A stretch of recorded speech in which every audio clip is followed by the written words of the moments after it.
Hey, good afternoon. Thank you for joining our 21 Next. I'm Kennedy Miller. We also have Alexa here. She is our digital executive producer, and she's been working on a pretty important story actually involving the homeless in our community. So I know you've been working on a documentary, and we also know it's been a few weeks since the homeless had to relocate because of the I-83 expansion project. So tell us a little bit about the documentary and some of the inspiration behind it, Alexa. Yeah, so I started going down to the tent city encampment probably in July, and started to meet people there, and from there just kept making visits pretty much every weekend. What you're seeing here is the trailer for the documentary. Was able to make some connections. A lot of them, were off camera. Just as meaningful, obviously, was the off camera conversations that I had with people down there. But really, the documentary is just giving people a glimpse into what life was like before the deadline. And that kind of like goes into my next question. What was life like before that relocation? I mean, to be honest with you, and you'll hear from a lot of people who feel as though it was a community down there. So, while a lot of people in today's society live in your traditional home or apartment, they feel as though this was their home as well. So, that is kind of the what life was like this is a community. So you can see, this is John. He had worked on his home down there for 7 months, and he's been down there for a few years. I want to see if I can take you back to where you can see his property, but basically, yeah, I mean, they kind of were like a family down there, and obviously because the deadline, things were dispersed. Some people chose to go to the new community, and others did not. So this is John's property here. Well, I should say not, his home. Right. So, the entire, if people are unfamiliar, the lot is owned by PennDOT. Right there is the PennDOT building. So the I-83 expansion project will go through here, and construction has already started. So there's now, I'll pull this video up, a no trespassing sign. And honestly, the last time I was there, it's completely cleared out. So this was maybe the day after the deadline where they were starting to clear things out. But this documentary is not about the deadline as much as it is about the people, and all the connections that I made. And, I want to give a special thank you to the Eclipse Project, who really introduced me to this, what was going on down here. And they do great work. So thank you to them for, everything, for really opening my eyes to all of this, because it certainly changed my life. And Alexa, you mentioned that this was their home, this was their community, and you talked to a lot of them. Can you kind of explain some of the reaction that you got, when they heard that they had to relocate, that they had to leave their homes, had to pick up and start over somewhere else? Right. Yeah. Some people did feel like the new community would be better. Some people did feel as though it would be a good option for them. They felt, as though the increased security measures might make it a little safer. They felt as though in terms of debris and stuff, like the area might be a little more clean, since, this place has been in the works. Tent City, I should say, has been, established for years, while the Miracle community has been established for a few weeks and is managed by the nonprofit, A Miracle for sure. So some people obviously were saying, no, I will not go there, and I do not want to leave. And there are people who waited up until the deadline the day before, so I think it was a mixed bag. I would say the majority of people were not wanting to leave. I think that, is something a lot of people can resonate, is that we don't like change. A lot of people don't like change. So if you're used to being in a place that you call home, You might wait, like a traditional person who lives in a house might wait until the last day to move out, if they know they're getting evicted, or, there's so many scenarios here. And, there are as many people as there are stories, or are as many stories as there are people. So it's certainly not a one size fits all kind of solution. So, while one person might feel comfortable going to the new community, the other person might say that's not for me, so it's really a mixed bag.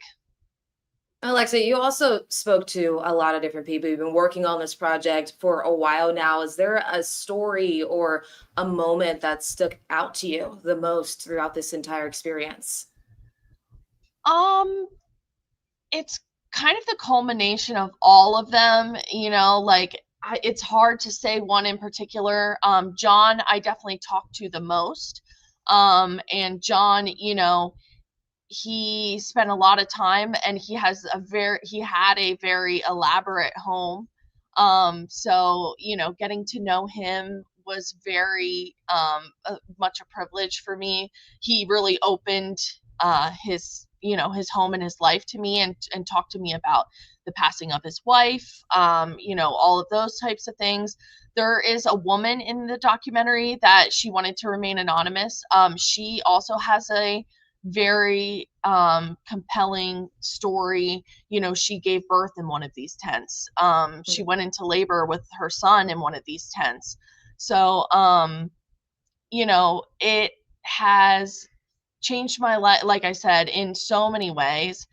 But I just kept wanting to go down there. And now I've kind of turned it into a mission of mine to kind of be able to give back, or be able to dedicate time. And I just honestly, like, people, like, it's hard for me to put into words, but I will say that I think that there's a connotation about, like, the homeless population from a lot of people. Maybe it's a stigma, in that clip right there, John saying we're not all mental patients, we're not all drug addicts.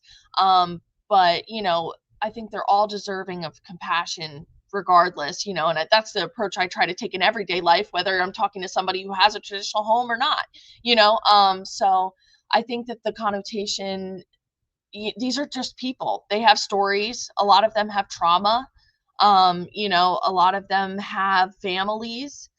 A lot of them have children. They're somebody's son. They're somebody's daughter.